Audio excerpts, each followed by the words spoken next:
Hi, my name's Emma and today I'm going to be walking you through keyword research ahead of building a Google Ads campaign.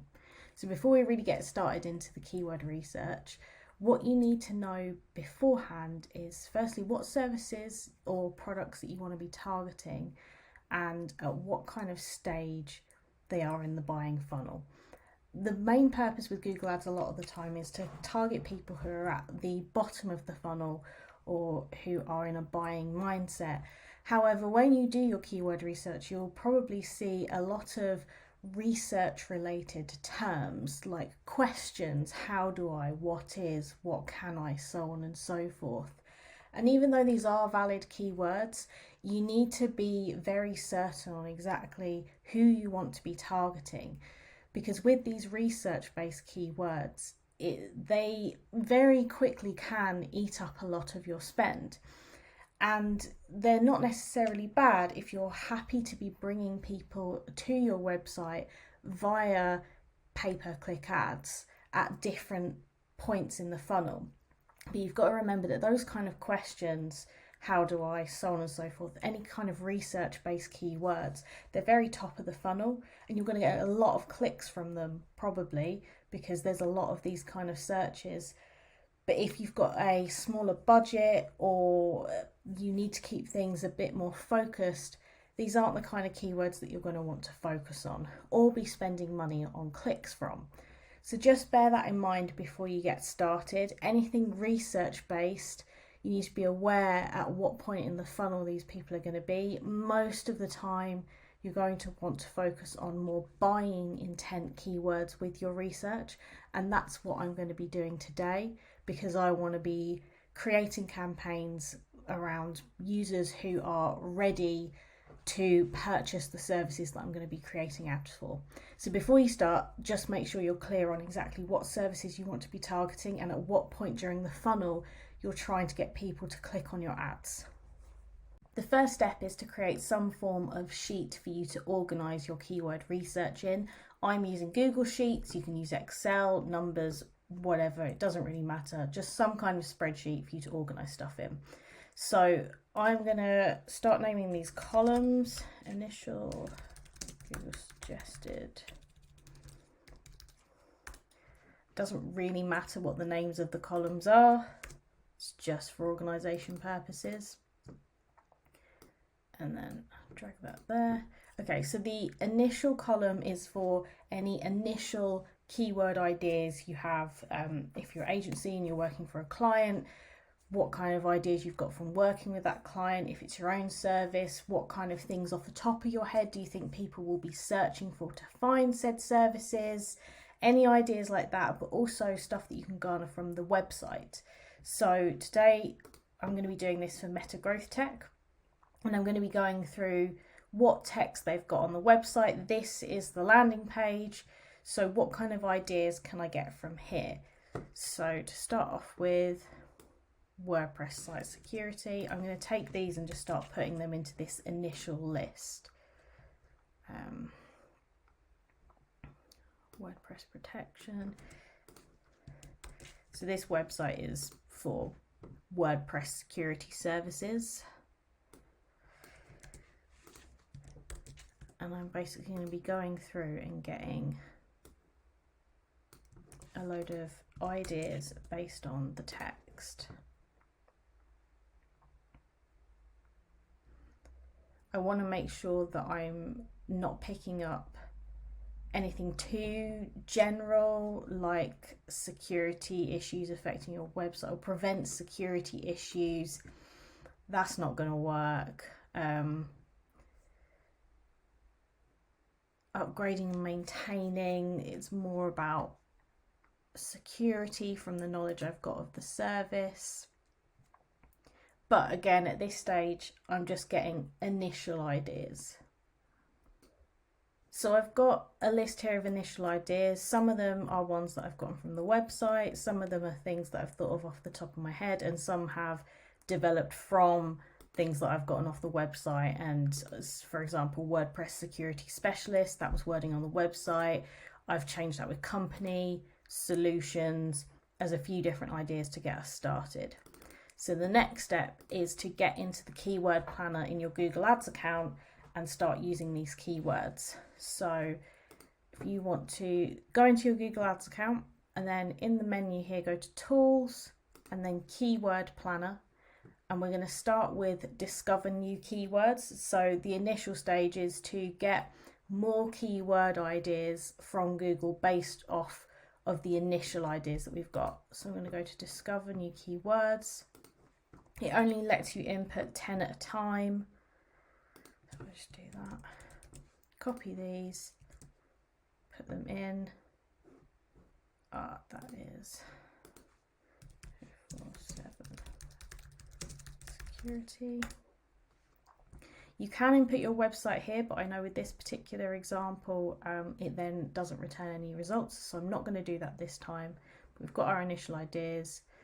It's for the UK, so I'm going to get results. For this particular service, it is UK wide, but if your service is more local, let's say you only target a specific county, at this particular stage, keep your keyword research broader so you can get a better scope of ideas. So even if I was going to scale this down to county or even town related targeting when I come to build the campaign, I'm still going to keep this broad at the United Kingdom at this particular stage. So now we've put these ideas in, it's going to show me of the ones I put in, here's the information regarding it, how many average monthly searches they've got, it's a range that it's displaying, and then underneath is ideas off the back of what I have input. So now I'm going to go through these ideas and pick out anything that I think is relevant, and I'm going to put that into the Google suggested column and go from there. So WordPress security, I think I might already have that, but regardless, put that in, and you're just going to populate out the list further with these ideas.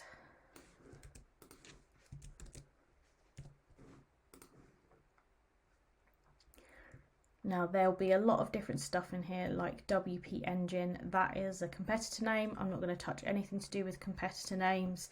There's no point. I don't want to be getting clicks from people searching for a competitor. That isn't the aim of the campaign that I'll be creating. It could be the aim for your campaign to actively target competitor terms, but if you're going to do that, I'd do a specific campaign for that. But that's not what I'm doing today, so I'm going to ignore those.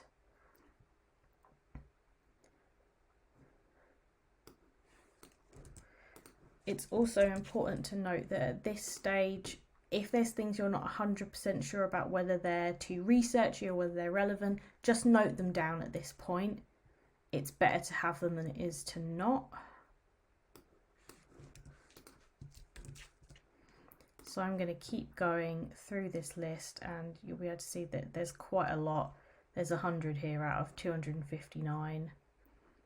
I'm also keeping an eye on what their average search range is. I'm looking at a minimum of this 10 to 100 range.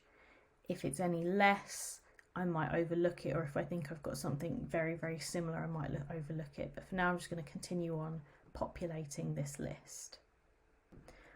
I also want to point out these kind of keywords, so best or top 10. Keywords like this come up a lot, and I would personally count this as research based.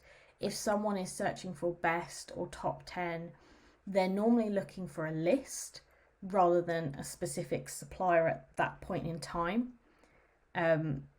So these are keywords that I tend to avoid when I'm trying to avoid research based terms. You can test them out if you'd like, but especially if you're going on quite a tight budget, I would recommend avoiding them, at least to start off with. You can always add them in at a later date to try and expand, but initially I would be classing best or top 10 as research, again, because normally if you search that yourself, you're going to be returned with best of list posts rather than service pages. So I'm going to ignore these for the moment. So now I've got a full list of keywords that have been suggested by Google based on my initial list of keywords, but I am now going to put at least some of these back into the keyword planner to see if I can get any more ideas, or to see if I have exhausted all options. So I'm going to take another 9 or 10, put these back in here and do the same thing. You'll get to a point where you realize that you're seeing pretty much the same results over and over again, and at that point you can move on, but I'm going to do this for the moment and make sure I haven't missed anything. So I've got my final list of both initial and Google suggested keywords here. You may find that you have a couple of duplicates in there because you've been getting more and more ideas.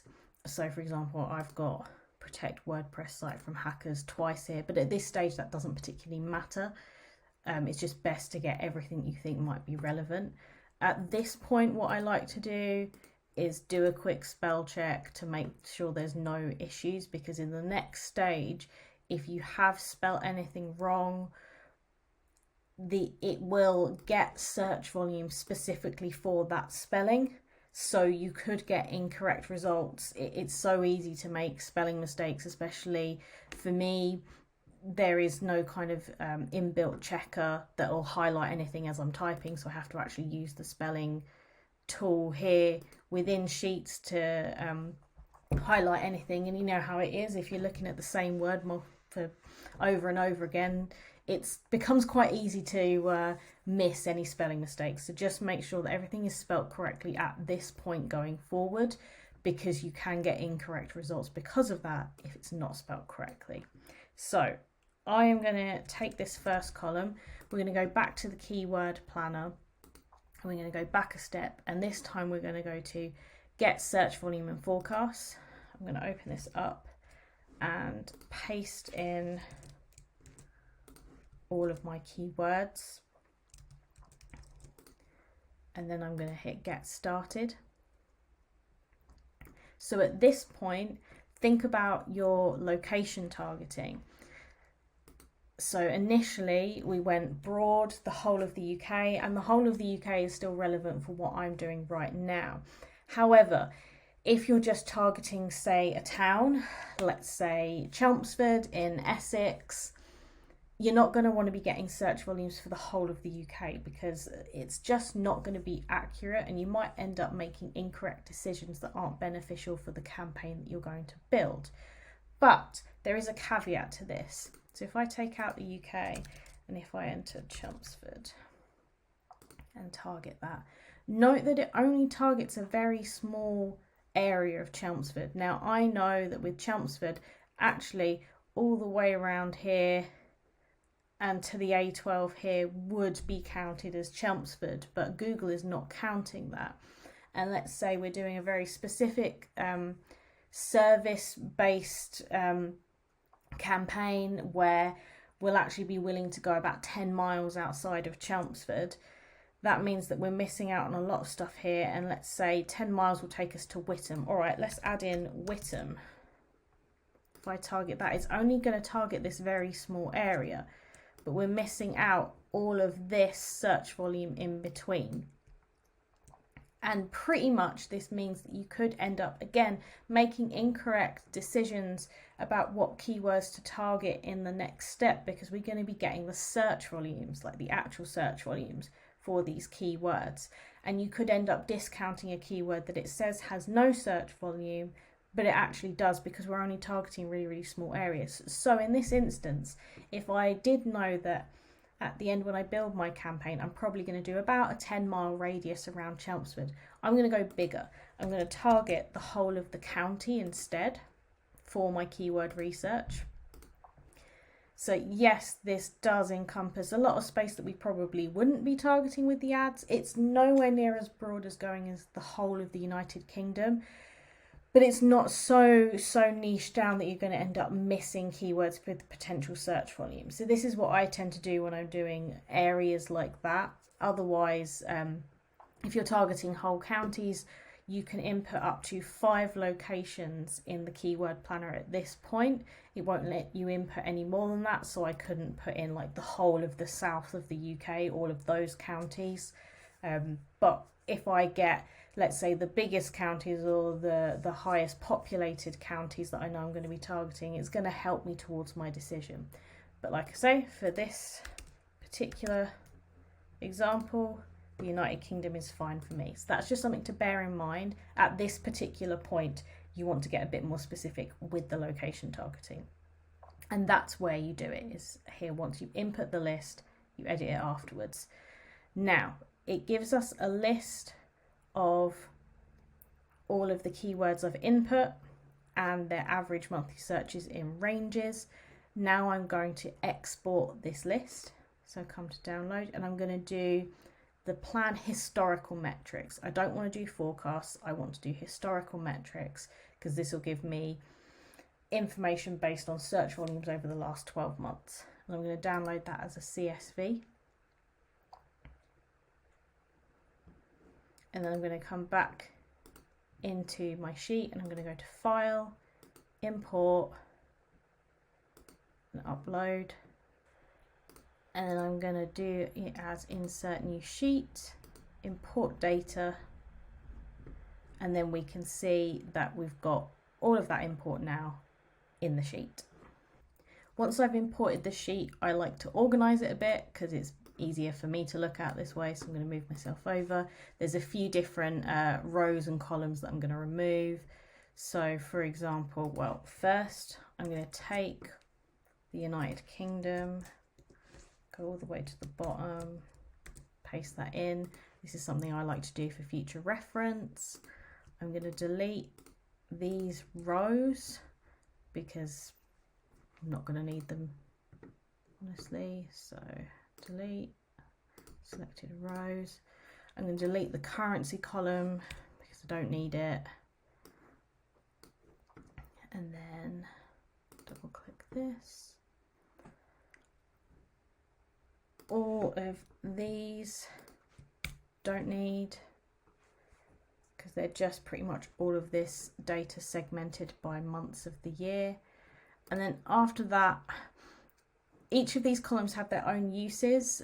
Personally, I remove out anything about the 3-month change, the year-on-year change. I'm going to remove out competition, these 2 competition columns for the sake of this, because I'm not really going to be using them, but you may find this interesting as you get more familiar with keyword research.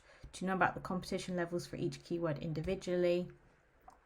I like to keep top of page bids, low and high range, because again, it gives you an indicator of what you could be paying per click. Add impression share is always blank. Same for these 2, so they can be moved. And then in account, this can be handy if you need to know if you've already got the keywords in your account, but do know it will come up as yes even if you have the keywords paused, let's say in an old campaign that you're not using anymore. So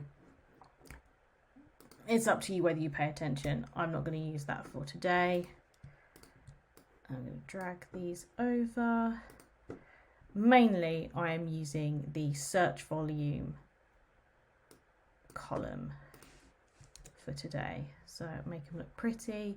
And then I'm going to filter for the top row, and then I'm going to filter the list Z to A, so we're filtering search volume high to low. And at this point now is where I'm really going to look through these keywords and decide which ones I want to be targeting. So you can see now with this export, we've actually got numbers for search volumes instead of just a range of 10 to 100 or 100 to 1,000. We have actual specific numbers, and this will help inform us a little bit more in choosing which keywords that we want to target. So I'm now going to go through this list and select the ones that I do want. I personally do this visually. Any keywords that I don't want to target, I will normally then fill in red because it makes it easier for me to see. You don't have to if you don't want to. This is what I do. It's personal preference. But I'm going to go through these, filter out the ones that I know I don't want to target or aren't relevant for this particular campaign that I want to build, and go from there. Okay, I ended up deciding only to not use the keywords that don't have any search volume. So I'm going to take all of the rest. I'm going to create a new tab and add group splits, because this is where I'm going to organize all of these keywords into specific ad groups. So when you create your campaign, gone are the days now of creating single keyword ad groups. That was relevant 4 or 5 years ago, not relevant now. However, you don't want to just chuck all of your keywords into one ad group. You have to find a balance in the middle for the sake of relevance. So all of these keywords here, even though they are kind of in the same vein for the service that they provide, they're not all 100% relevant to each other. And the reason this is important is because if you have one ad group full of all of these keywords, you've got to make one ad also relevant to all of these keywords. And Google measures the relevance of an ad by whether it's mentioning the keywords that are in the ad group. So it's going to be very challenging for me to talk about cleaning up hacked websites, WordPress security monitoring, malware removal, an audit, without it just seeming a bit all over the place. Because you've got to remember, the ad has got to be relevant to what the user is searching for. So if they're searching for a security audit, let's say, they don't really want to see an ad about malware removal, because or an ad that even mentions that or talks about it too much, because that's not what they're looking for at that time. So by organizing your keywords into relevant themes within ad groups, think of it like folders, that means that you can then create your ads so that they're more relevant to the theme of each ad group. So this is my way of visually organizing keywords before I go ahead and create my campaign. I'm personally quite visual, and this keeps things very organized for me, and so I can build my campaigns much more efficiently when I come to do that. So pretty much I am going to go through this list and start dragging and dropping themes into columns, and I'm going to move them about until I'm happy. So let's say, for example, WordPress security, I'm going to put that there. Hacked websites, anything about hacked, I'll put next to it. Malware.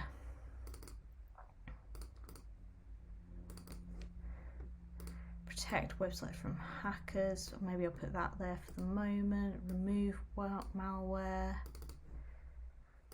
Scan WordPress from malware. This is kind of just an initial sort through, and I might combine, I might split out, I'm not sure yet. Audit, that's going to be its own thing. Security audit, you get the idea. I'm putting these things together based on they're all talking about audits, they're all talking about malware, hacked, general WordPress security,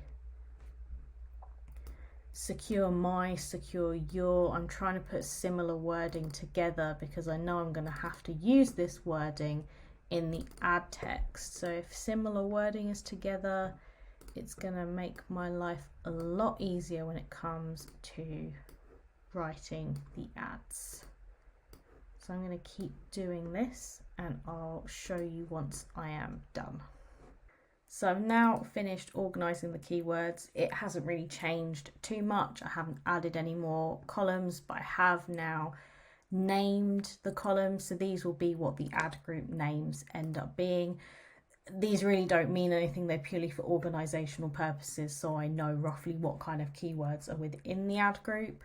But you can see here we've got it by themes. So general website, WordPress security, hacking, hacked websites, malware removal, protection, cleanup, security audits, and then secure my/your website. Now I know with these, let's say for example the malware one, you've got clean, remove, cleanup, protection, removal, scan, so on and so forth. I know that with the wording I use for my ads, I can be relevant to all of those malware related themes. So cleaning, protecting, scanning, all of that. So I can easily put them all into one ad group together, and I know that the ad will be relevant to all the different themes that are coming up. And I think looking at it like this makes it a bit clearer as to why you shouldn't really be putting all of these keywords into just one ad group and trying to cover them all with one ad, because you can see some very clear themes here. Another example would be for if you do roofing services, you'll probably have an ad group for general roofing, looking for roofing contractors, suppliers, companies. You probably have another ad group for any kind of maintenance, one for repairs, flat roofs, pitched roofs, all that kind of stuff. You're going to want to split them out by ad groups, because trying to fit them all into one and make a relevant ad for all of them will be very, very challenging, and it can hinder the performance of your campaign and ads. Depending on the size of your budget, you may even want to split some of these out into entirely different campaigns. For the sake of this, I've done this all in one campaign. All of these ad groups will go in one campaign, but if I had a big enough budget, or if there was substantial search volume, let's say for the malware side of things, I could be creating a malware specific campaign rather than a campaign that encompasses audits, malware, and then general security related keywords. There's a lot of different options out there, but it really does depend on what the keyword research has told you. Is their search volume sufficient enough to split these keywords out into their own campaigns? Is it going to be worth it for you? Also, what kind of budget you're going to need based on the cost per clicks.